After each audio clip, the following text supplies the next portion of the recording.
क्या आप जानते हैं दुनिया की 99% इंटरनेट ट्रैफिक ज़ेरे समुंदर केबल्स पर इन्हिसार करती है।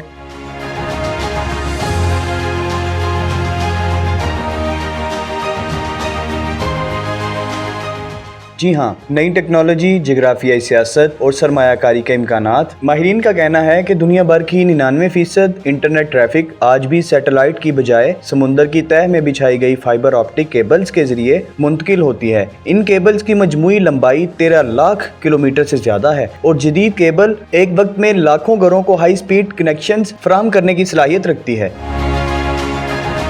माहिरीन खबरदार करते हैं, अगर ये केबल्स बंद हो जाएं तो दुनिया भर की मईशत, सेहत, तालीम, मालियात और डिजिटल निज़ाम मफलूज हो जाएगा। हर साल तकरीबन 200 बार ये नेटवर्क मुतासिर होता है, बाज़-औक़ात हादसाती तौर पर और बाज़-औक़ात मशकूक हालात में।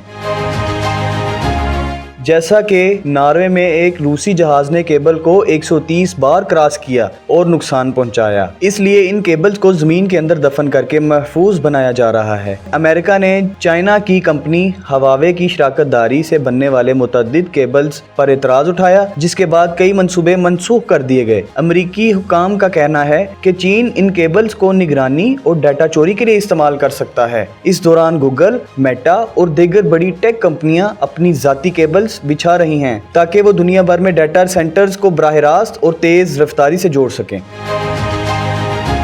हालिया बरसों में आर्टिफिशियल इंटेलिजेंस, क्लाउड कंप्यूटिंग की मांग में इजाफे ने इन्वेस्टमेंट में तेजी पैदा की है और माहिरीन के मुताबिक हम अभी सिर्फ शुरुआत में हैं। ताहम साथ ही ये चैलेंज भी दरपेश है कि इन केबल्स की देखभाल के लिए दरकार बहरी जहाज़ों की तादाद और सरमायाकारी नाकाफी है।